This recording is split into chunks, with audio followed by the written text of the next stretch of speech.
सबा समझ गई थी कि आज वहाँ क्या होने वाला है। दरवाज़ा खुला और बानो अंदर चली गई। सबा बात को इधर उधर करने के लिए बोली, पता नहीं क्यों इस वक्त उसके घर गई है ये बानो। अशरफ, अरे यार इस वक्त और किस काम से गई होगी? एक ही काम हो सकता है इस वक्त तो। मैं तो पहले ही कहता हूँ कि ये औरत ठीक नहीं है, और ना ही ये मेजर। पता नहीं इसके बेचारे शोहर को पता भी है कि नहीं कि ये क्या करतूत कर रही है यहाँ। सबा ने बात ख़त्म करते हुए कहा, छोड़ो आप भी इन बातों को, करने दो वे जो कुछ करते हैं, हमें क्या, आप जाओ अपने काम पर। अशरफ चला गया और सबा अंदर आ गई। अब उसे इस बात का इंतज़ार था कि कब मेजर उसे वहाँ अपने फ्लैट में बुलाता है। उसे उम्मीद थी कि आज भी मेजर उसे अपने फ्लैट में बुलाएगा और दोनों को एक साथ करेगा। लेकिन काफ़ी टाइम गुजरता जा रहा था और उसे किसी ने भी कॉल नहीं की थी। सबा बहुत ही बेचैनी से अपने फ्लैट में इधर उधर घूम रही थी। अगर बानो उसके फ्लैट में ना गई हुई तो सबा खुद ही उधर चली जाती मेजर से करवाने के लिए, लेकिन बानो के होते हुए वह खुद से नहीं जाना चाहती थी। जैसे जैसे टाइम गुजर रहा था वैसे वैसे ही सबा की मायूसी, जेलसी और उसके साथ साथ उसका गुस्सा भी बढ़ता जा रहा था। सबा सोच रही थी, आज तो अशरफ ने भी बानो को उसके घर जाते हुए देख लिया है, और इस कमीनी की हैसियत ही क्या है। ठीक कह रहा था अशरफ कि यह रंडी कमीनी। फिर अशरफ के अल्फाज उसके कानों में गूंजे। पता नहीं उसके शौहर बेचारे को भी इस बात की खबर है कि नहीं। पता नहीं क्यों यही अल्फाज बार बार उसके दिमाग में घूमने लगे। वो बाहर बालकोनी में आ गई और मेजर के फ्लैट में झांका तो उसने देखा कि वो दोनों बेडरूम की बजाय वहीं सैनिक रूम में ही करने लगे हुए थे। सबा समझ रही थी कि यह सब कुछ वो जानबूझकर कर रहे हैं उसको जलाने के लिए। पता नहीं आखिर इस कमीने मेजर को क्या मिलता है इस तरह मुझे तड़पाने में। अशरफ की कही हुई बात दोबारा उसके दिमाग में आई। कुछ खिचड़ी पक रही थी सबा के दिमाग में। कुछ मनसूबा सोच रहा था सबा का दिमाग बानो से छुटकारा पाने का। अगर वैसा हो जाता तो यकीनन उसकी जान उस बानो से छूट सकती थी। वो मेजर, वो भरपूर मर्द सिर्फ और सिर्फ उसका होता, सिर्फ उसको करता। सबा के दिमाग में दीनू का चेहरा और अशरफ की बात घूम रही थी। वो उसी बात पर गौर कर रही थी कि अगर मेजर बानो का पीछा नहीं छोड़ सकता तो अगर उसके शौहर को पता चल जाए तो वह उसे घर से ज़रूर निकाल देगा। और इस वक्त तो सबा को सिर्फ और सिर्फ यही बात जहन में आ रही थी, बानो से अपनी जान छुड़वाने की। और वैसे ये बात भी ठीक थी कि अगर वो किसी तरह से ये खबर दीनू तक पहुंचा दे तो पागल और मोटे दिमाग का आदमी तो सीधा साधा उसे मार ही देगा और यहाँ फिर घर से निकाल देगा। मारता है तो मार दे, मुझे क्या, मेरी तो जान छूटेगी ना इस कमीनी से। सबा ने सोचा, लेकिन अब मसला ये था कि वो कैसे और वो बात दिनों तक पहुंचाए, किससे कहलवाए। कोई भी बंदा उसके दिमाग में नहीं आ रहा था और ना ही वो किसी पर एतबार कर सकती थी। कौन करेगा ये काम, यही सोच रही थी। और फिर आखिर में यही ख्याल आया उसके दिमाग में कि अशरफ से कहलवाती हूँ। फिर खुद ही इस बात को जुटलाने लगी, नहीं नहीं, अशरफ को इस काम में इन्वॉल्व नहीं करना, यह ख़तरनाक बात होगी। फिर तो एक ही हल है इस बात का कि मैं खुद दीन को यह सब बता दूं। हाँ, मुझे खुद ही हिम्मत करनी पड़ेगी। हाँ, यही ठीक होगा, मैं खुद ही बताती हूँ उसे जाकर। क्या अभी इसी वक्त? हाँ तो और क्या, नेक काम में देर नहीं करनी चाहिए।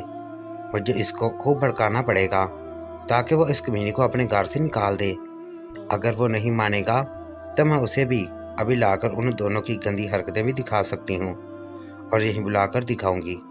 सबा के चेहरे पर जेलसी के निशानात बिल्कुल साफ दिखाई दे रहे थे और उसके साथ ही उसके चेहरे पर एक मुस्कुराहट फैल गई थी। सबा ने टाइम देखा तो अब 1 बज रहा था। करीब करीब 4 घंटों से बानो मेजर के फ्लैट पर थी।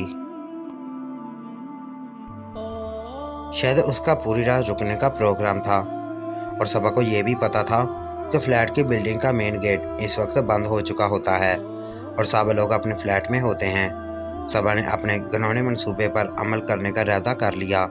सबा बुरी तरह से जेलसी की आग में जल रही थी और उसका दिमाग बिल्कुल बंद हो चुका था।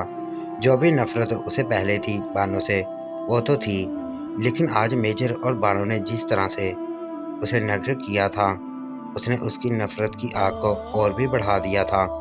अब वो कुछ भी करने को तैयार थी, चाहे उसके लिए उसे बानो की जान ही लेनी पड़े। लेकिन बानो की जान खुद लेने की बजाय उसे जो तरीका सूझा वही ठीक था। सबा ने बुरके के बगैर ही नीचे दीनू के पास जाने का इरादा कर लिया। उसने दुपट्टा अपने जिस्म पर लपेटा और अपने फ्लैट का दरवाज़ा खोलकर बाहर झांका। बिल्कुल खामोशी थी और सिर्फ एक बल्ब जल रहा था। सबा का दिल ज़ोर ज़ोर से धड़कने लगा। फिर भी सबा ने बाहर कदम रखा और सीढ़ियों की तरफ बढ़ गई। नीचे पहुंची तो बिल्डिंग का मेन गेट बंद था और उसे दीनू कहीं भी नज़र नहीं आ रहा था। वो इधर उधर देख रही थी कि उसे बेसमेंट से खांसने की आवाज़ आई। सबा ने फ़ौरन बेसमेंट की तरफ देखा तो वो वहाँ नीचे है। क्या मैं नीचे जाऊँ? आखिर यहाँ तक आई हूँ तो अब नीचे भी चली जाती हूँ, फिर पता नहीं कब मौका मिले। सबा बेसमेंट की पार्किंग की सीढ़ियाँ उतरने लगी। नीचे गई तो एक तरफ कुर्सी पर बैठा हुआ मोटा दीनू सिगरेट पी रहा था। अजीब सा धुआं और बदबू भरी हुई थी पार्किंग एरिया में। सबा नीचे पहुंचकर आहिस्ता दीनू की तरफ बढ़ी। दीनू ने भी जब सबा को देखा तो फौरन ही अपनी कुर्सी से उठ खड़ा हुआ। दीनू कौन है और क्या काम है यहाँ? सबा भी थोड़ा घबरा रही थी। अब उसे थोड़ा डर भी लग रहा था। इस तरह रात के 1 बजे बिल्डिंग के बेसमेंट में चौकीदार के पास आना ठीक नहीं था। अगर कोई इस वक्त वहाँ आ जाता तो वह उनको कभी भी मुतमईन नहीं कर सकती थी कि वो यहाँ क्यों आई है। फिर तो वही बात ठीक होती जो वो आने वाला सोचता। फिर भी सबा ने अपने दिल की धड़कन और खौफ पर कंट्रोल किया और बोली, सबा, मैं सबा हूँ। दीनू थोड़ा सख्ती से बोला, कौन सबा? सबा, मैं ऊपर के फ्लोर वाले अशरफ साहब की बीवी हूँ, जो मौलवी मंसूर साहब के फ्लैट के सामने रहते हैं। दीनू उसे सामने देखकर पहचान नहीं पाया था। उसकी ये वजह नहीं थी कि वह नशे में था, बल्कि उसने कभी सबा को देखा हुआ ही नहीं था। हमेशा ही सबा उसके सामने निकाब में आई थी और कभी भी दीनू ने सबा का चेहरा नहीं देखा था। दीनू फौरन से, ओ मैडम जी आप, माफ़ करना मैडम जी, मैंने आपको पहचाना नहीं। खैर तो है ना, सब ठीक तो है ना? साहब जी तो ड्यूटी पर जा चुके हैं, कहीं फैक्ट्री में कुछ मसला तो नहीं? आप बताएं मुझे। आज इसका पहला मौका था इस तरह सबा को देखने का कि वह बगैर बुर्के के और सिर्फ दुपट्टा लिया हुआ था और वह भी उसके शोल्डर पर झूल रहा था। एक टाइट सी कमीज पहनी हुई थी जो कि उसे घुटनों तक थी, जैसे बस दीनू के सामने थे। उसकी नज़रें सबा के जिस्म पर फिसल रही थी। दीनू को आज पता चला कि सबा कितनी खूबसूरत है। सबा को भी उसकी नज़रें अपने जिस्म पर फिसलती हुई महसूस हुई। हर मर्द ही कमीना होता है और मैं ऐसे क्यों आ गई? कम से कम एक चादर तो लपेट आती अपने जिस्म पर, सबा सोच रही थी। लेकिन दफ़ा करो उसकी नज़रों को, जिस काम आई हूँ वो करूँ मैं। सबा, वो मुझे तुमसे एक बात करनी थी दीनू। जी जी मैडम जी, बोलें। आप खड़ी क्यों हैं? आए ना यहाँ कुर्सी पर बैठ जाएं। सबा, नहीं नहीं, मैं ठीक हूँ। तुम ये बताओ कि तुम्हारी बीवी बानो कहाँ है इस वक्त? दीनू, क्यों मैडम जी, इससे क्या काम है?